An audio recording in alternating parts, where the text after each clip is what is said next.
Okay, Shalom Akim, Kahalayim La Yahaba Shem Yahshaba Shem Hakodash, and double honors to the great Muslim apostles, Thadi Yahshua for the strength in order to make this video, and Yaratazah that you find it edifying, which means really with the intention to build you up. Because with these breakdowns, getting into the understanding of the scriptures, the real intention here is to build you up in that knowledge so that Yaratazah, you can read for the new brothers, you can also go out there and teach or produce your own videos rather, and then break it down. As I mentioned in the first video, I had to study, Apostle Rhyme Labs breakdown of Revelation 6 before I could then make my own video of it, so I can gain the understanding and then produce my own work. So this is the part 2 to the Revelation 6 breakdown, and I said I was going to start from verse 9, so I'm gonna just get into it. Just a little bit left, and Yaratazah, we'll wrap it up. But yeah, let me get started. So Revelation 6 and verse 9, it says, "And when he had opened the fifth seal, I saw under the altar the souls of them that were slain for the word of the Most High and for the testimony which they held, which they held." So it says here, "I saw under the altar the souls of them that were slain for the word of the Most High and for the testimony which they held," man. Because obviously some of us, as it says, "Fear not them that cast into prison." In fact, let me just get down quickly, and then I'm explain it. So Revelation 2 and verse 10, it says, "Fear none of those things which thou shalt suffer. Behold, the devil shall cast some of you into prison, that ye may be tried, and ye shall have tribulation 10 days. Be thou faithful unto death, and I will give thee a crown of life." So the point is, some of us will have to endure that suffering in prison as well. So when we're in prison, the output or the end result is likely death as well, because obviously, you've heard of the death sentence. It's typical Jake, or if a heathen does a certain level of crime in society, they get the death sentence, man. You probably hear of those in them American documentaries. But nevertheless of that, them prison related one. Nevertheless of that, the reason why I'm mentioning this point is because of the fact that whatever the Most High's will for us to go through, for those of us that will have to die, prison is also, you can see as the first phase or the first step before, getting that death sentence. That's why it says in Revelation 6 and verse 9, "And when he had opened the fifth seal, I saw under the altar the souls of them that were slain for the words of the Most High, for the word of the Most High." So obviously, because of their dedication to Yahushua, preaching the truth and the true understanding of the scriptures, obviously crying aloud, "Spare not," as it says in Isaiah 58. I'm gonna get down soon as well. Pretty much working in the ministry of Yahweh Shem Yahushua. That's why they were killed. Rejecting Esau's agenda, Esau's mark of the beast, that implant. Right, so because of all of that, that's why they're going to be slain, which means they're going to be killed, for the word of the Most High and for the testimony which they held, as I mentioned before, for their very works, which is really their dedication unto Yahweh Shem Yahushua, standing on business, to put that into its simplicity. So verse 10, actually before I said I was going to get Isaiah 58 and verse 1. Because as we go out there in the highways and byways, as we produce these videos, we're crying aloud, we're gathering the elect, if you really want to get into it. But of course, we're doing the works that Yahweh Shem Yahushua has commanded us to do as well. And go out there in the highways and the byways. So let me just get this one quickly. Isaiah chapter 58 and verse 1. It says, "Cry aloud, spare not. Lift up thy voice like a trumpet. I show my people their transgressions, and of the house of Jacob their sins." And the thing is, we do that.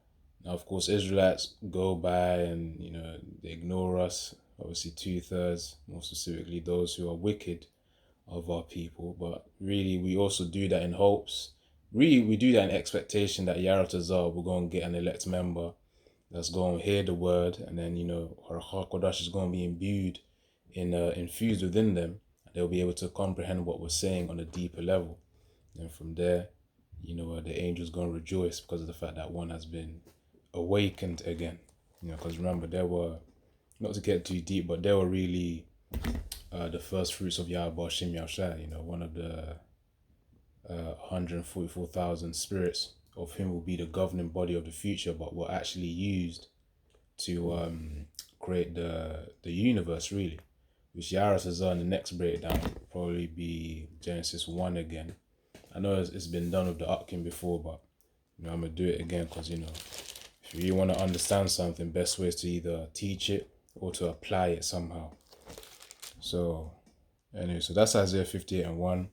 Cry aloud, spare not, lift up thy voice like a trumpet. Show my people their transgression, and the house of Jacob their sins. So, of course, it's our role to be as warners, watchmen, to warn the people, as it says in Ezekiel 3 and 17. So let me get what's that going? Okay, yeah, back to Revelation 6 and 10. So Revelation 6 and 10, it says, and they cried with a loud voice, saying, how long, O Lord, holy and true, dost thou not judge and avenge our blood on them that dwell on the earth?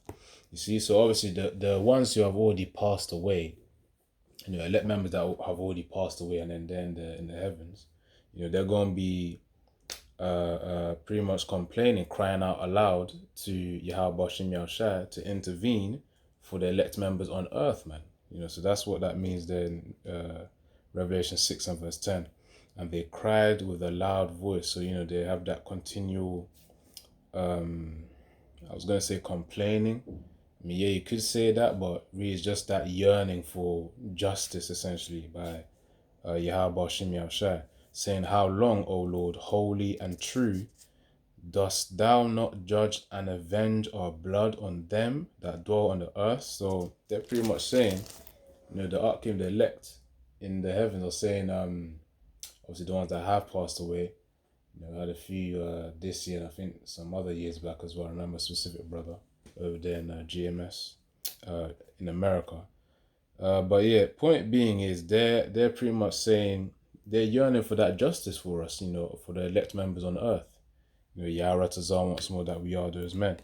So it says here, avenge our blood on them that dwell on the earth.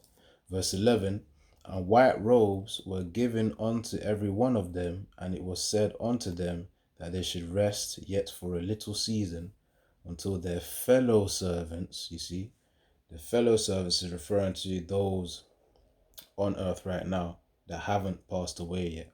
And some of us will literally get to the end and be transfigured into the new bodies.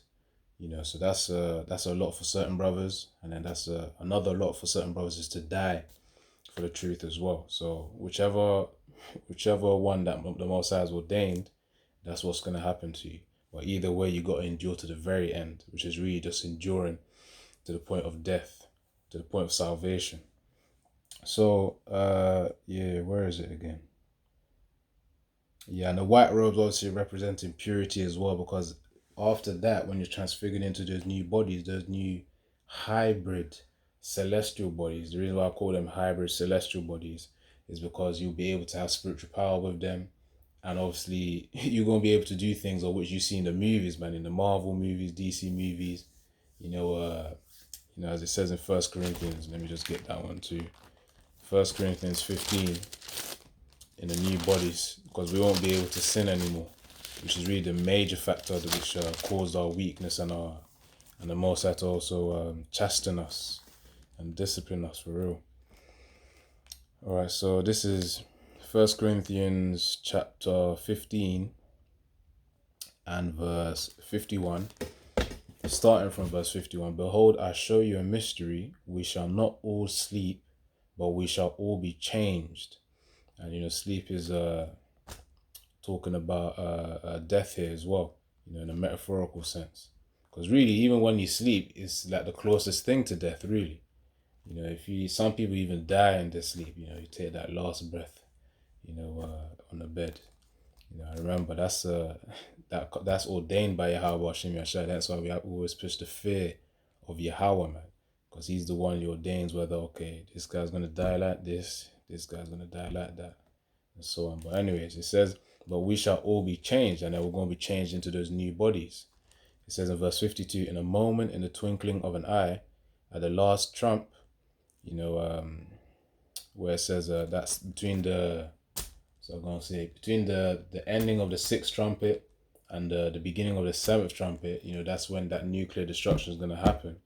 I'm gonna mention that point again, when I read further into the verses, and then after that, that transfiguration, that's why I said the righteous shall scarcely be saved. That transfiguration from this terrestrial body right now into the new bodies, that's going to happen in a very quick moment. That's why I said in the twinkling of an eye, just see a light flash from the eye.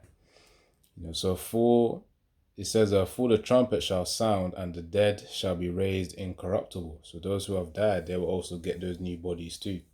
And it says, we shall be changed. For this corruptible, because the reason why this vessel is corruptible is because we're subject to sin. Hence why we need favor. We need the grace of Yahweh Shem Yahshua. We need the mercy of Yahweh Shem Yahshua. It says, for this corruptible must put on incorruption, and for this mortal shall put on immortality.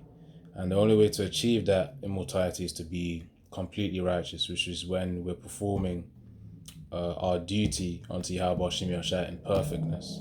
Hence why, another precept as well is also a very quick one here, Wisdom of Solomon 1 and verse 15, where it says, for righteousness is immortal. So the only way really to achieve immortality is to be in righteousness. Esau's trying to do that, but he won't be able to achieve it because that ain't how the rules go. The rule is, for righteousness is immortal, as we just read in the Wisdom of Solomon 1 and 15. So verse 54 now, 1 Corinthians 15 and 54.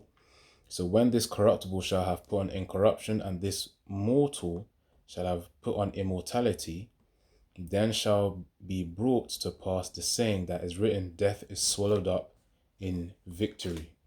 So of course we're going to have victory over death, meaning we won't be subject under the power of death no more, because we'll be living forever in eternity. Now, Revelation 6 and 11, and white robes were given unto every one of them, and it was said unto them that they should rest yet for a little season, just pretty much wait until that moment where they're going to be transfigured.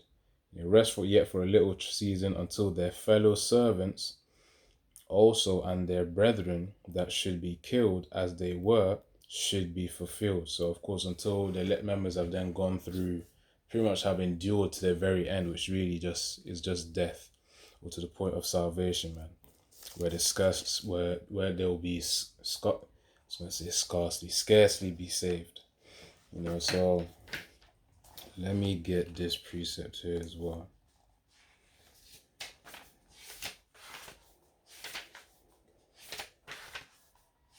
And that's when they're going to realize that first,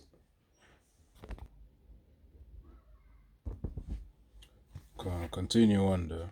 This is 2 Ezra 15 and verse 7 to 8. It says, therefore, saith the Lord, Yahweh Shem Yahshai, I will hold my tongue no more as touching their wickedness, which they profanely commit, neither will I suffer them in those things in which they wickedly exercise themselves. Behold, the innocent and the righteous blood crieth unto me, and the souls of the just complain continually. So through the Spirit I said complain, because that's what the elect that have already passed away are doing unto Yahweh Shem Yahshai, man. They're complaining on the wickedness that's going on. So of course the Most High he's gonna release his wrath upon the wicked, which is Esau, Edom.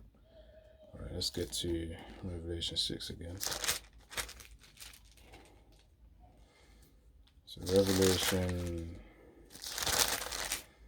Revelation 6 and verse, It's about it's verse 12, but I'll read verse 11 again. Revelation 6 and 11, the white robes were given unto every one of them, and it was said unto them that they should rest yet for a little season, until their fellow servants also and their brethren that should be killed as they were should be fulfilled. And I beheld when he had opened the sixth seal, and lo, there was a great earthquake, and the sun became black as sackcloth of hair, and the moon became as blood. The reason why is because of the fact that there was a great earthquake, and that great earthquake was instituted, or it was provoked by those nuclear missiles, man. So I'm gonna get hold on, I think Job. Let me get this. Actually, before I get Job, I think I read it in the part 1, but I might read it again.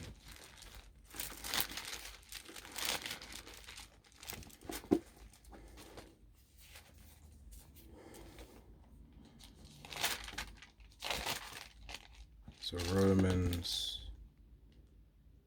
not Romans, what am I saying? Hold on. Isaiah 34 and verse 4. It says, and all the hosts of heaven shall be dissolved, and the heavens shall be rolled together as a scroll, and all their hosts shall fall down, as the leaf falleth off from the vine, and as a falling fig from the fig tree.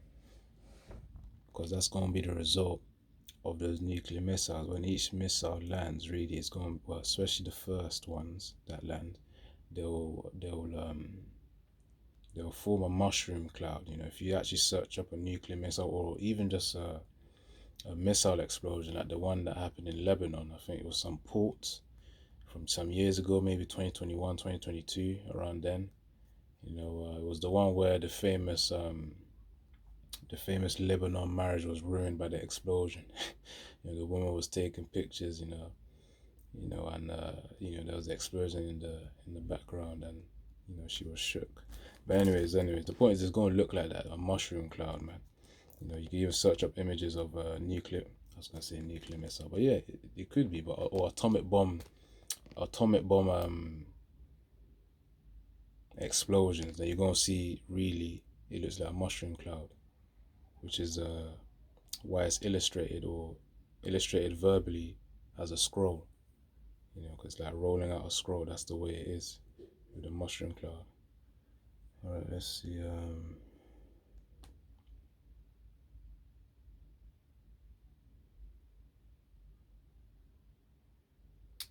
Roll together as a scroll, and all their hosts shall fall down, as the leaf falleth off from the vine, and as fallen fig from the fig tree. So it's going to be a strong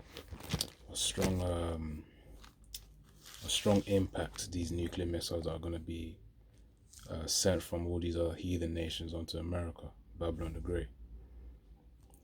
Where is it? Where was that? So verse 13 now. Actually, hold on, let me check. I think there was another preset I was going to get as well.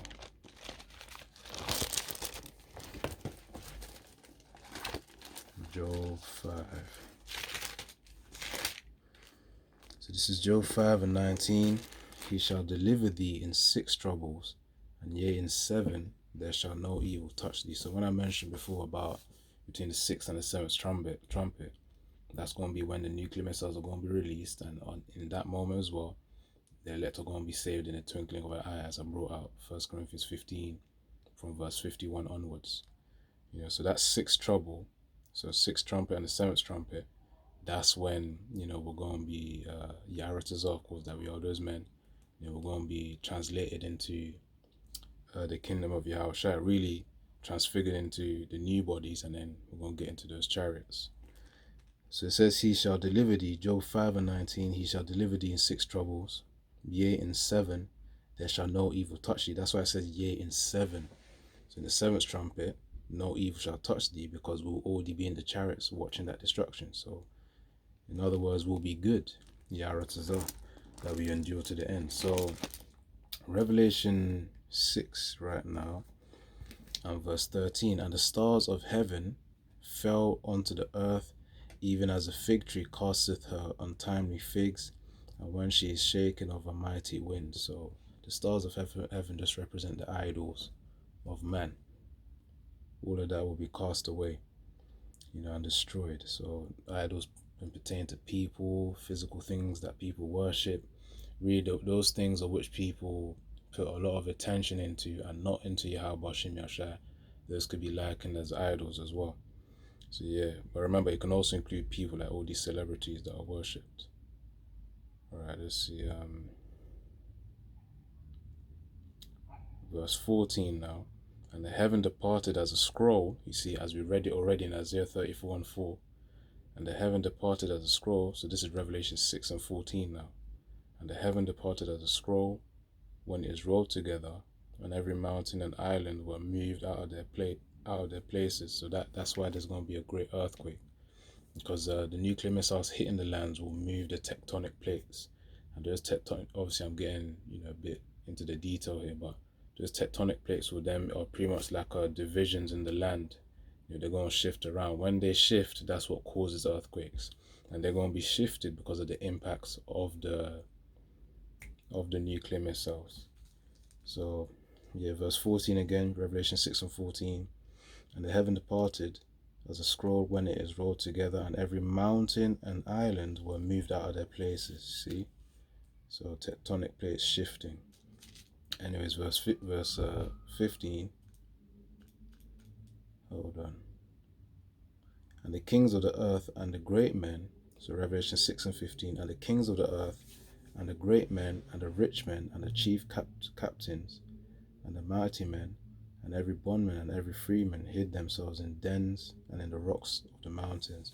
So these kings of the earth are talking about the international banking families and high-ranking men that are in league with them as well. So let's say the high-end CEOs and all of that. They're really, really, in its root, those kings of the earth are referring to the international banking families. So this is Revelation 6:16. It says, and said to the mountains and rocks, fall on us, and hide us from the face of him that sitteth on the throne, and from the wrath of the Lamb. And of course, this is trying to find the right word for it, but really it's a full circle for Esau Edom, because remember, he started out from the caves and the rocks, that's from the mountainous region. So he began there, he will end there as well, so as a nation. So let me get Jeremiah. See, all these, but and where it says in verse 15, Revelation 6:15, where it says hid themselves in the dens and in the rocks of the mountains, that's talking about the bunkers, that are embedded underground or in the mountains as well. I think there's some in Switzerland as well. Obviously there's loads in America, but America's going to be finished anyways, because there's going to be too many missiles for any bunkers to sustain themselves. And according to prophecy, that place will be desolate, complete and utter destruction. So let me get Jeremiah 49 and I think around 15 or 16. Because the point is, Esau's coming full circle, man. Thou that dwellest in the clefts on the rock. So he started off there. He's going to end there as well. Before he then, he's going to be dwelling there as well as, what was I going to say? In the kingdom, as he's also serving us too as slaves, man. Because they're going to be in a degenerate state, man. They're going to be the ones suffering. So anyways, getting to the point though. Jeremiah 49.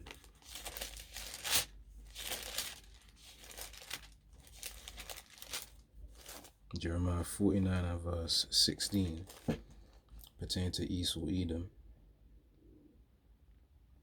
So it says it in Jeremiah 49 and 16, thy terribleness hath deceived thee, and the pride of thine heart, O thou that dwellest in the clefts of the rock, that holdest the height of the hill, though thou shouldest make thy nest as high as the eagle, I will bring thee down from thence, saith the Lord Yahweh. So of course, as it says here, O thou that dwellest in the clefts of the rock, what that's referring to is talking about the caves and the mountainous regions as well. So the same way that was Esau's origin, that's the same way it's gonna end there as well. So, Mosai put some comedy on the end of Esau right there, man. And that's where we're gonna scoop him out from as well, from the clefts of the rock, from all these bunkers. Yaratazar, once we were transfigured into the new bodies, we're gonna go down there and we're gonna scoop him up. We're gonna chain him up, fetters of iron, and then they're gonna be our slaves for pretty much until they're done away with as a nation, as it says in Obadiah. But yeah, that's really the point, Akim. So verse 17 now, because obviously they're scared of Yahushua. That's why it says, fall on us. And let me read verse 16 again, Revelation 6 and 16. And said to the mountains and rocks, fall on us and hide us from the face of him that sitteth on the throne and the wrath of the Lamb. And that Lamb, as we established in the part 1, is Yahushua. So it says in verse 17, for the great day of his wrath is come, and who shall be able to stand? And really, to answer that question is read the elect of Yahweh Bashim Yashai. They'll be able to stand. So because it says in Wisdom of Solomon, verse chapter 5, that they will stand in great boldness. That's why it says the elect they'll be able to stand. So Wisdom of Solomon chapter 5 and verse 1. Then shall the righteous man stand in great boldness before the face of such as have afflicted him and made no account of his labors. So of course we're going to be Yaharatazar, that we are those elect men.